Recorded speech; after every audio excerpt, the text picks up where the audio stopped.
Hi, everyone. Welcome to the bonus training on putting your content plan together. I'm Suzanne Taylor King. My community, the Idea Lab, has had a challenge the past week. And today, this is the bonus training where we go over your content plan. What I want to say about content plan is that this is also your keep in touch plan for those people that you meet, those people that you're introduced to, that you connect with. It's not just for posting on social media. It's really, how am I going to nurture people through that customer journey? How am I going to keep in touch with people? One of the financial advisors that I know does an email once a month, and it is called a personal newsletter. It's not about his company. It's not about his product. It is literally, hey, this is what I've been up to. This is what my family's doing. This is who I met this month. I met this interesting person. I was on this podcast. And it is literally just a personal email. And I totally enjoy it. And I feel like I know him at a different level. So for those close connections, might not be something bad to think about, is how am I staying connected to those people personally? So content plan, the 5, 6 things that I recommend putting in your rotation. Number 1, industry information. So things specific to your industry, whether that's a couple, I'll follow 3 or 4 influencers in your industry, share their content, share their blog posts. And I'm going to give you some names of some great people in the coaching, consulting, digital marketing, social media space that are pretty much great generic ones for anybody to comment and share. Number 2, share strategies, tips, or techniques for doing what you do. So I'm going to use Carolyn as an example. She does a great job at this. You can see her background right now is a book, and she helps authors advertise, promote, and get more eyes on their book after it's been published. Now, I can't say that about a lot of people. Like, I'm super clear on what Carolyn does because of the content that she posts. It's awesome, and I love you for that. All right, number 3, content from other sources. I recommend a bookmark folder of blogs that you follow, magazines you read, that kind of stuff, other sources. So quoting, Forbes magazine, sharing a Wall Street Journal article, other sources. All right, number 4, you have to share about your product and your service offerings. Now, sometimes you can combine the two. You can combine tips and techniques with a service offering. Carolyn just did that in a post in the Idea Lab. Didn't you? I know. Number 5, something cool to keep in touch with people. That's that personal update, whether it's a newsletter or a post. I'm going to take a picture of my Starbucks delivery today here in my outside office. Like, what could be better? 72, sunny, not a cloud in the sky. I'm going to get the clouds in the background, the Starbucks delivery, like a little peek into Suzanne's world makes people feel more connected to me. If you don't know I love coffee, you know it now, right? And it's that personal connection to people that makes them feel closer to you, which is what you want for people to buy from you. And lastly, special announcements. Special announcements can be something like, I have this on sale, or I have this free challenge happening, Or I wrote this PDF. Do you want a copy? I call those hand raising posts or reply worthy emails. Hand raising posts or reply worthy emails. And if you would like some templates for those, I have a ton. Just put which one you want in the chat, hand raising posts or reply worthy emails. Happy to share some of those in the members area with you. So any questions on that type of content? Sure thing. Absolutely. Any questions on that type of content? Casey says both. And then we're going to move on. Okay. Now, I'm going to give you a couple names.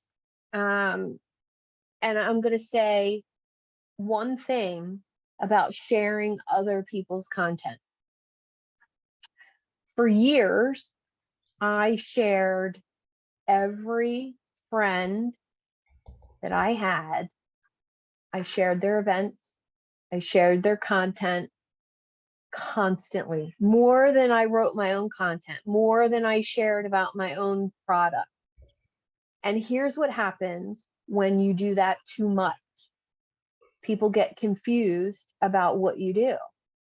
And the classic example for me was when a cousin of my husband's asked me how the makeup sales were going.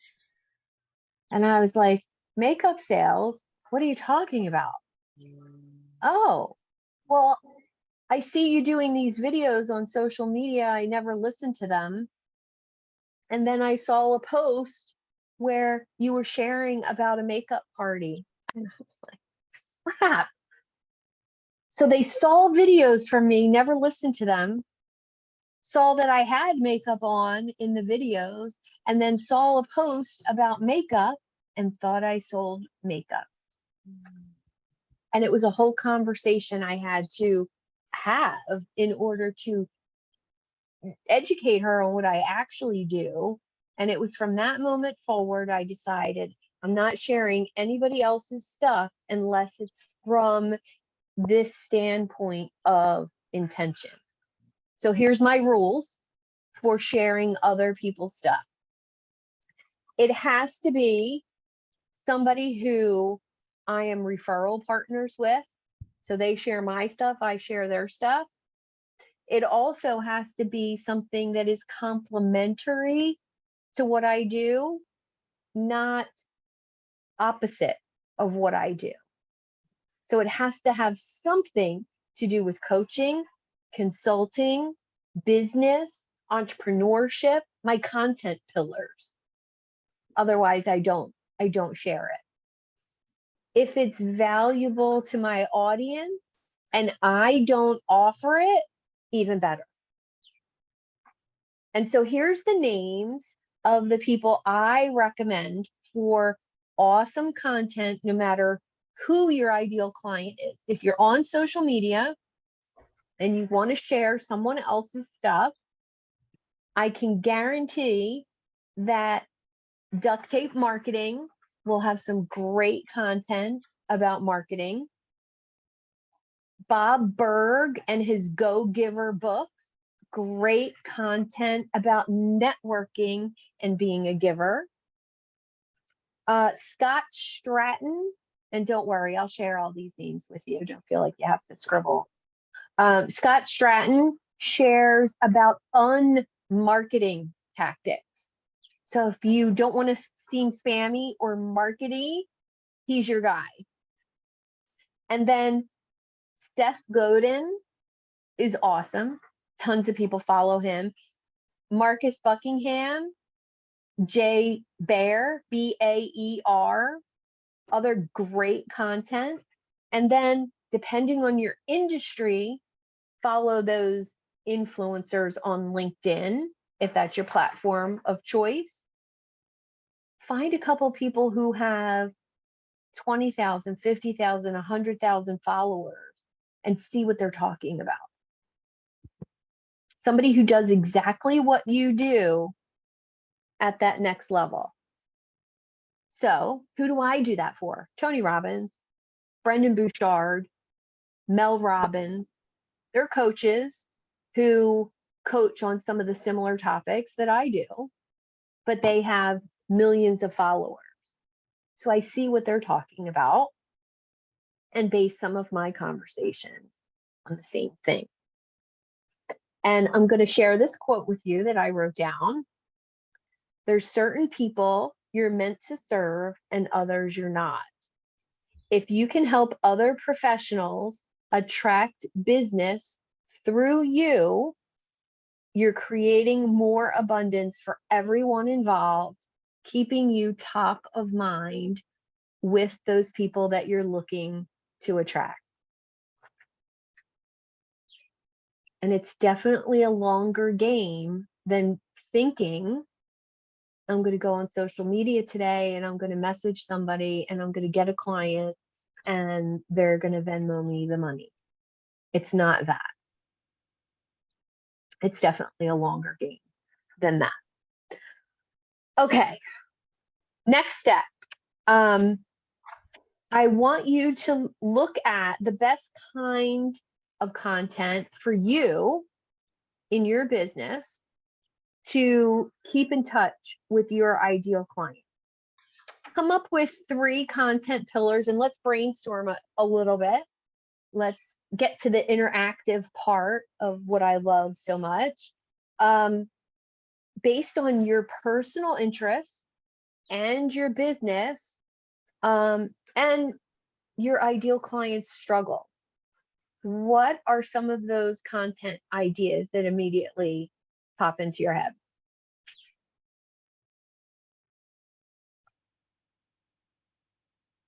I mean, would blog articles be a content pillar?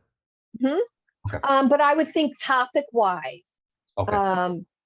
You know, your strategy might be sharing a blog post. Hey, Sue, I read this article today and I thought of you. Hey, Sue, I wrote this article this week and I thought of you. Or even better, if you're working on building a relationship with someone, hey, Mike, I'm writing an article on business coaches and consultants who have a podcast. I remember enjoying being on your podcast so much, and I'm wondering if you might have a quote about your experience doing a podcast and interviewing people that I could share in my upcoming article. And that's a real thing. Go ahead and share a quote with me via email and I'll put it in a blog post.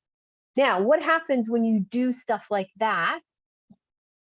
Mike's going to send me a quote about his podcast, about that he believes podcasting for a coach can do whatever.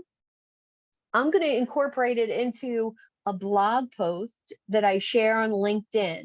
I'm going to tag Mike because he made a quote in this article. He's probably going to share it, though I won't make him do that, but he probably would. And now I've just exposed Mike to all my people, and Mike is exposing me to his people. And it builds both of our authorities because I've written the article and I've quoted him. Now you can do that with bigger people than me, bigger people than Mike, if you want. You can reach out to whoever you want and ask that question. You know why I love this? I get to Why? expose myself without getting arrested. That's great. That's great. I like it.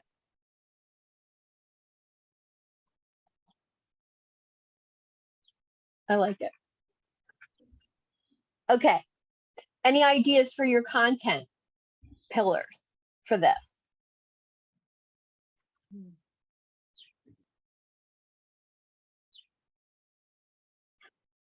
What types of content does your ideal client want to read about?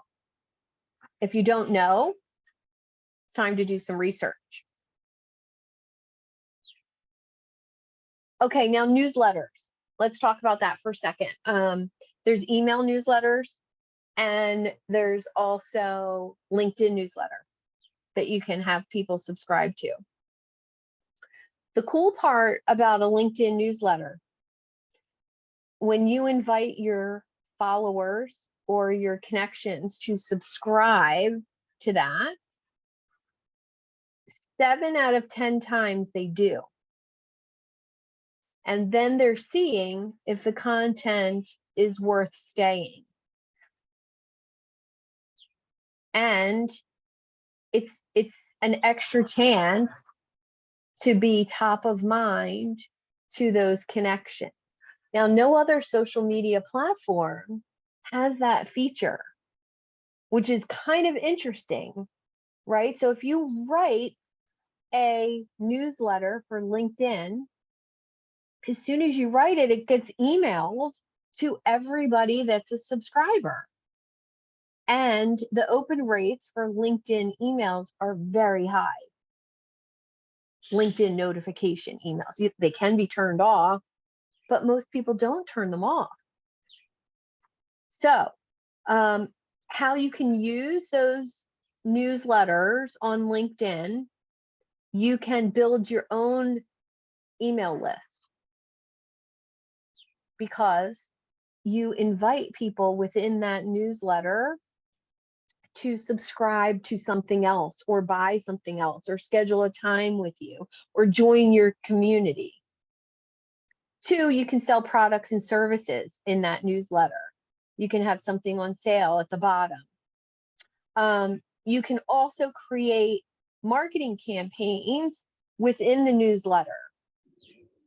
So if the newsletter goes out once a week, you can treat that as a launch sequence for an upcoming program. There's so much you can do with a newsletter. All right, so what format for your ideal client feels good about a newsletter? Is it something you email out that maybe has 4 blog posts in it and a video? Is it a LinkedIn newsletter? Brainstorm those ideas and pick one. You don't have to do them all. Pick one. Oh, and I wrote this, I starred this little note. You don't need fancy newsletters to appear professional. Some of the most successful and effective email newsletters are text only, no pictures, no signature. They are literally this much text and the person's first name. So that's something that held me back for a long time, is thinking, oh my God, I gotta have the logo, the graphic, and the, it had to have pictures and it had to have backlinks and all of that. And the ones that I stay subscribed to, I get a daily email from this guy in Australia who writes about email marketing. And when I tell you, I have probably told 100 people to subscribe to his daily email. It's not automated. So if you subscribe today, you will get what he writes tomorrow. And I asked him if when I subscribe, do I start at the beginning of his emails? And he gets like, no, I write something new each day and you get that. I said, what happened to your old emails? He doesn't send those out. And I have learned so much from his simple written paragraphs with no graphics. I don't know what he looks like. I don't know what his business logo is. It doesn't matter, because if I wanted to learn more about email writing, I only have one person I'm reaching out to. And I'm going to hit reply to an email of his and say, I want in. So let's remove the perfectionism, graphics, colors, and all that. It does not have to be that. Okay. Email frequency, and then automation. Let's talk about that. What's the frequency that you're going to reach out to people? My frequency: post on social media every day, blog post twice a month, podcast twice a month. That's it. That's my outreach strategy. Any ideas for yours? Carolyn, what are you currently doing? Right now, I have a podcast twice a week, which is a bit much, I must admit. So I'm on my teeth. I'm doing blog posts, I'm doing YouTube videos. So trying to kind of streamline what I'm doing, repurpose things, and I'm making a plan for a series of daily posts for Instagram and LinkedIn that kind of educate people about my product and help them learn more and sort of guide them towards reaching out. Okay. Do you transcribe any of your podcasts to blog posts? I haven't. Okay. The podcast interviews right now. Okay. Which could make good blog posts also. Definitely some nuggets I could be sharing on social media in there. Or maybe they could be social media posts. You know, you could pull out a piece. Somebody who did that a really nice job with me was Melissa. God, what is it? She was just on my coffee chat. Melissa Henry? Yes, Melissa Henry. Okay. She did a great job when I was on her her mastermind group. She recorded it and she pulled out just 3 or 4 sentences that I said and shared it. She did a great job, and it was very relevant to her audience. And she just shared it. She shared it as a video, but you could pull out the written content very easily too. Yeah, definitely. Just a thought. Okay, how many of you are using a CRM for emails? Okay. I don't know what it is. Okay. What does it look like to automate some more of that stuff? Whether it's, I have 4 email sequences, and that's pretty much the minimum that you need, whether you save them in email drafts or whether you have them automated. So I have an email 3 sequence for when I meet somebody new. I have a 3 email sequence when I have a one-on-one coaching session with someone. And then I have an email sequence that people subscribe to if they see me at a speaking event. So what does that look like for you? If you show up to a networking event and, 3 or 4 people reach out to you, what's the strategy to keep in touch with those people? And I want to just say that through this concept of content and keeping in touch, this is how month after month, more and more people will reach out to you, will want to work with you, but the content pillars have to be in place. The email sequences, they don't have to be set up and automated, but you need to be intentional about what I'm sending. Nice to meet you. Let's be referral partners. Here's a paragraph to introduce me to other people. Like you need to think this out a little bit and spend a little time. And marketing can only be as successful as your keep in touch strategy. And it doesn't have to be picking up the phone and keeping in touch with people like that, but people need to see. Lisa asks, okay, thank you, Casey. So it's basically an email system to email your clients on autopilot. Okay, any questions? Carolyn shared her content pillars. If you're struggling with that, let's talk about content pillars. And then let's talk about social media content next. Go ahead and unmute if you have questions.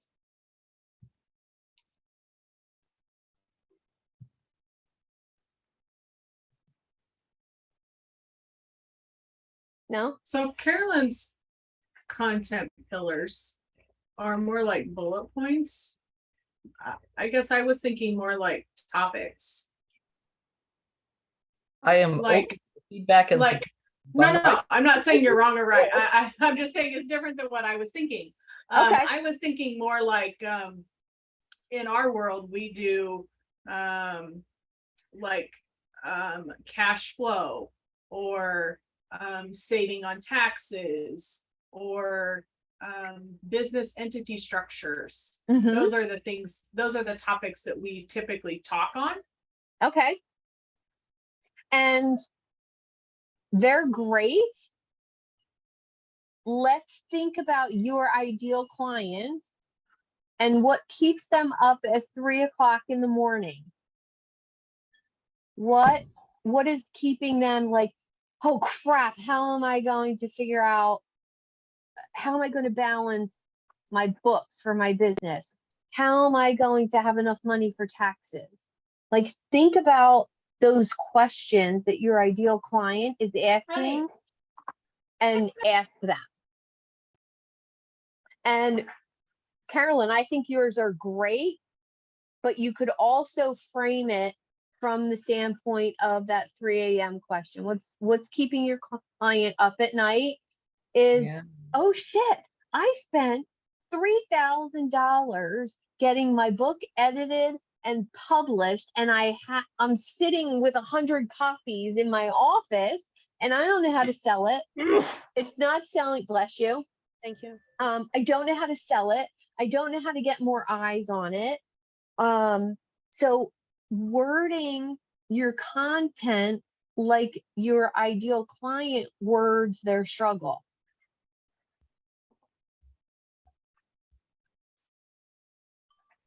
So today, I'm talking about a keep in touch strategy. If I called it a keep in touch strategy, people would say, oh, I already do that. But by calling it a content plan, I'm showing you that you really don't have a plan for your content that's intentional. It makes more sense to my ideal client.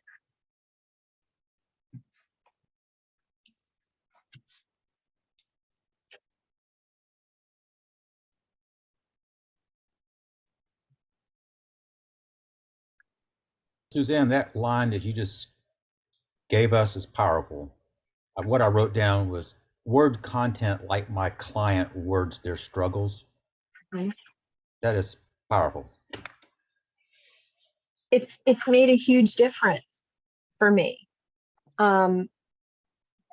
Because I think where I struggled in the beginning and in the middle of being a coach was I was talking to the results. I was talking to what you're going to get when you work with me. Oh, you're going to get a content plan. Okay, that's great. What I need is money. And I didn't say that. Oh, you're going to get a content plan and a business plan. Oh, come talk to me. No, I need money. No thanks. So it wasn't until I was able to turn that around and say, in order to make money in your business, you have to have a clear prosperity plan, content plan, money generating plan. That makes sense. Now, right from the standpoint of I need clients and I need money. But when I just went out there and said, oh, I'll help you get a roadmap for your business. I'll help you do, you know, your signature program, or I don't need that. I need money. I need to feel less stressed about getting clients. I need to feel like it's easier, that people are reaching out to me. Why aren't they reaching out to me? Well, because I'm not talking about their problems. Maybe I don't know their problems well enough. So that's where that research phase, I just reached out to somebody, and this is a really great example. One of my connections on LinkedIn is a corporate trainer. He's a coach, very, very popular guy with a lot of in common connections with me. And I was holding him accountable to some fitness goals. And I reached out and I said, how was your summer? Oh, he had COVID and he had a couple, you know, setbacks in business. And he was working on something that is very similar to what I do with my client. And I said, I would love to ask you a couple questions about what you did and what made you realize you needed to do that work. And he said, absolutely. So he's like my ideal client, but he's not somebody typically that I work with. So it's a perfect opportunity to explore somebody who's out of my niche, but not out of my reach to help, and really find out what made him want to do a signature program and a course and marketing pillars and a roadmap of his client journey. Like, what made you want to do that? How did you know you needed that? And so now, by me hearing his pain that took him to solving that, I might be able to speak to a whole new group of people.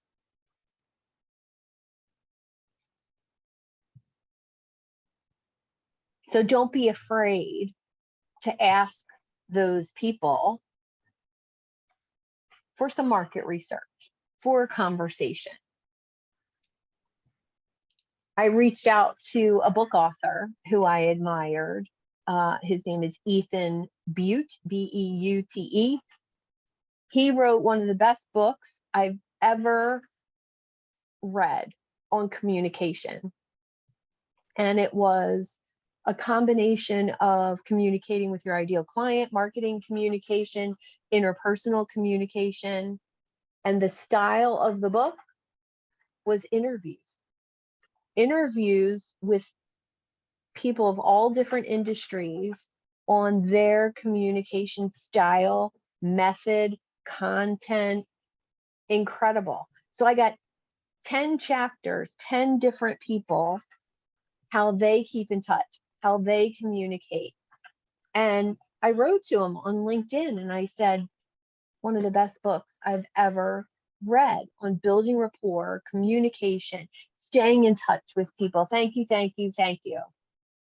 We ended up talking on the phone for an hour and a half. And then he came to Coach Conversations, my monthly talk, and talked to my coaches that come to that call. And I was like, wow, well, that was kind of easy.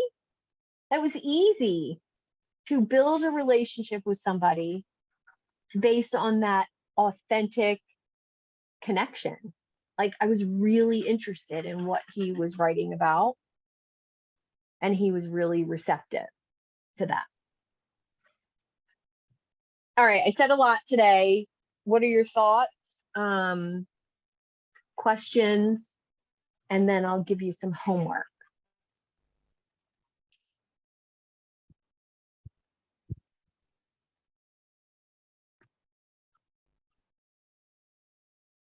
You guys, Your internet cut out or my internet cut out, but I I can't think it hear was- you, and it was I real think it juggly. was, I think it was mine. Am I back now? Okay. Yeah. So if any questions, any insights on today, I'm going to leave you with this homework. Content pillars, clear 6 to 10 content pillars. And then those content pillars, what is the medium that you are going to use? Is it newsletters? Is it blog posts? And pick 3. Don't pick more than 3. Carolyn, you're already doing a podcast twice a week. That's one. That's one I know. way. I got you. I gotta You got focus too in. much. Yeah. And really look at the stuff you're putting out there. What is getting the interaction? And do a little digging into what actually brings you a paying client. Yeah. Because sometimes you might like I love going to networking groups and there's breakout rooms. I was leading a networking group for a while, a national chapter of a networking group. And every week I got to be the center of attention and lead this meeting and do the whole Zoom. And it was so much fun. But when I looked at my spreadsheet and I'm like, okay, I'm there for 90 minutes a week. I'm prepping to lead the meeting. I'm remembering everybody's name. I'm connecting people. I'm spending 3 hours a week, and I haven't made any money from that group in 18 months. I can no longer continue to do that. And it was hard, but that's important to look at. That's been my experience in most networking groups, though. Well, I have a networking group or 2 in mind for you that it would be different. Okay. I So did we'll one talk- in real life. We went, Uh-huh. we like met for breakfast once a month, and I went for a year. And well, actually, we stopped because of COVID, but I'm thankful that we stopped Mhm. because I had no clients from it. And did you refer to any of the other people in the group? I did, yeah, a couple. Okay. Okay. All right. We'll definitely touch on that strategy in more detail. In the meantime, what city are you closest to, Casey? Like big city? Valparaiso, I guess, would be my closest, probably big Okay. city. I've never heard of that. Lafayette, Valparaiso, Rensselaer, Okay. Winnemac, those are the closest ones. Okay. You mean there's not a networking group right here in my town? Probably not. Yeah, there is. It's a coffee Oh, there shop is. uptown, but I know everybody there and I know what they do. And they're Okay. all clients already. So. Okay. Yeah. So it's time to expand outside your network a little bit. My town is 600 people. Yeah. Your town is 600 people. Okay. All right. So now here's the plan moving forward. Your content pillars, your keep in touch strategy, and then what email sequences do you need? If you don't already have an email sequence for new networking connections, you're all connected to me. You've probably gotten my email, the nice to meet you email, the one with the intro paragraph. I keep all those. If you send one back to me, I keep those so that I can introduce you to somebody else. Now there's a networking feature in the Idea Lab community, which is really amazing. So are you reaching out to those people that you get connected to, having those virtual coffees? Not more than 3 or 4 a week though, please. Don't fill your schedule with that. And then what is your strategy for bringing strangers to you? Is that a podcast? Is that a newsletter? Is that a monthly event It's the same day and time every month for your ideal client. Coach Conversations for me has introduced me to 70 new people who are my ideal client in the last 8 months. 70 people in the last 8 months. Where else can you get 70 quality people to potentially be your clients that you can show up and give value to without any attachment of me needing to sell them anything? That's pretty incredible. And if you think of social media as a way to fill your Zoom room, that's it. Think of LinkedIn as a way to fill your calendar and your Zoom room. Think of, if you're on Facebook, the strategy is a little different. Instagram, a little bit different. So what would having a monthly standing open call look like for your business? And if you need help brainstorming that, I am going to share a link in the chat to schedule a complimentary session with me, an actual coaching session. I'm grabbing that link right now. And when you go to the page, you're going to just pick a coaching session that says invite only. And there'll be a couple questions for you to answer. I'm going to put that link in the chat.